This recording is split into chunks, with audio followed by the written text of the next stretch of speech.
Today I want to talk about joy and sorrow, and I want to confront a myth, the myth that there is a state of awakening in which sorrow or suffering can no longer arise.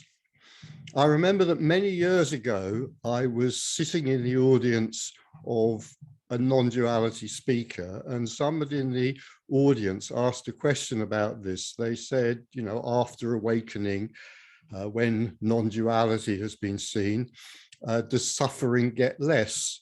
And the speaker looked at them quite fiercely and said, no, it may get more. I'm paraphrasing, but that was the gist of the answer.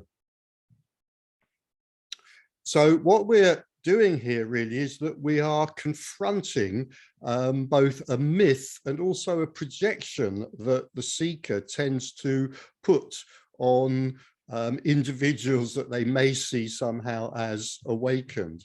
And that is that, you know, that such individuals may be living in a state in which there is no suffering at the least, and perhaps constant bliss at the most. So that's the myth I want to put to rest today. What this brings to mind is a couple of quotations. One from the Zen tradition. A Zen master, Kohozenji, said, "No one knows sorrow like a Zen master." So the suggestion there is absolutely what I've just said, that after awakening, there may be more sorrow and not less. We'll come back perhaps and talk about that, why that might be in a little while.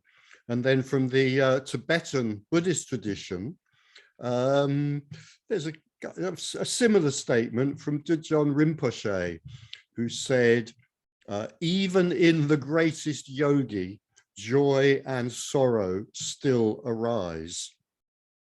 So again, the same suggestion that awakening does not bring about some blessed state in which there is only joy, there is only happiness, there is only bliss. So the first thing really is simply to lay this myth to rest. It's the result, perhaps the myth is the result of the projections that the seeker puts upon the teacher or the guru or the yogi or the Zen master, whoever it may be. And I may come back in a later episode to talk about those projections more. But for now, we can simply dismiss them, that the ideas that we have about the awakened or enlightened or liberated state of the master, well, will probably be sadly a drift of reality. Nevertheless, we might be left with the question, well, no one knows sorrow like a Zen master, really? Well, why should a Zen master experience more sorrow rather than the same amount of sorrow or less sorrow? Why in awakening may it be that the feelings and experiences of sorrow may be sharper and increased in that sense rather than diminished? So what I want to suggest is that there's a very, very simple explanation for this, and that is that in awakening, let's call it that in awakening, it's quite likely that all natural experiences may become sharper, may become clearer. And this is at least partly because some of the mental junk and the mental projections that get in the way of the experience between what seems to be me, but of course isn't really me, and seems to be the external world, but of course isn't really the external world, a lot of that junk can be eroded or disappear or simply get thinner. And so any experience of what seems to be reality out there is likely to become sharper.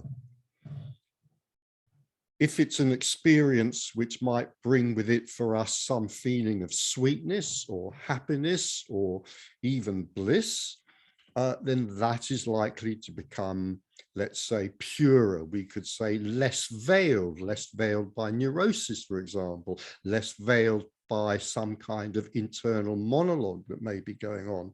So whatever's happening, but for the moment, let's think of a pleasant experience. So whatever's happening is likely to be felt in a more immediate and direct way. That's why perhaps one of the reasons that we hear stories and anecdotes from people quite often, that after awakening there is such a fascination with such simple things. And there may be reports of someone who simply sat on a bench looking at the skyline uninterruptedly for hours on end, or watched a squirrel on a tree trunk in fascination, or watched an ant crawl over a twig, or watched a bird wing its way across the sky with uninterrupted joy, because these experiences are now being experienced without the neurotic mind or the neurotic person in the way of them. And so experiences which may create happiness or joy or excitement, that's all likely to be experienced, we could say, more strongly or in a purer form. But of course, the same goes for any experience. And so where there may be a feeling of sorrow or sadness or other natural experiences, such as anger, for example, these too are likely to be experienced in, we could say, a more pure way, a less adulterated way. What's happened probably in awakening is that at least some, and perhaps a great deal, and even possibly, it's possible, even all of the inner neurosis that's carried by the person will have collapsed. And neurosis is a great way for toning down or dulling down the experience of what is, as I say, apparently out there in what appears to be external life. So when neurosis reduces or collapses or dies down, then whatever experience appears to be happening in what appears to be external life is likely to be, I'll use the word experienced again, I can't avoid it, in a more raw form. So joyful experiences, yes, the kind of the incredible dance of the squirrel amongst the branches of the trees, the incredible dance of the leaves as they scud across the lawn, the incredible dance of the waves as the breeze moves the waters on the lake, but also the sharp pang of sorrow, perhaps, whatever might be the cause, that too is likely to be experienced in a more natural and unadulterated way. Anger, if it arises, is likely to be a sharper anger. Happiness is likely to be a sharper happiness, sorrow, a sharper sorrow, and so on.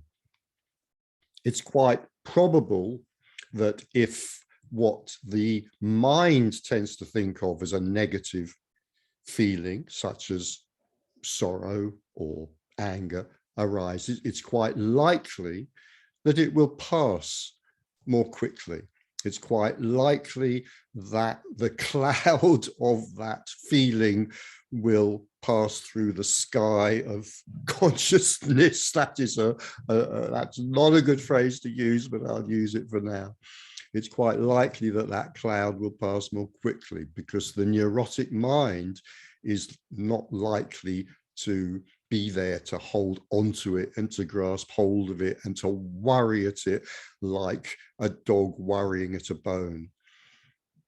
So we could say that feelings of any kind, positive or negative, are likely to arise more naturally and are likely to fall away more naturally and are likely to be experienced, whatever form they take, are likely to be experienced with a, let's say, a fuller strength, undiluted by the neurotic mind that replaces some of the experience with a kind of whinging, moaning kind of story about what is being experienced. So that's the end of this episode, and we might return at a later date to talk more about projections and why the seeker should be wary of them and beware of them when sitting at the feet of a teacher.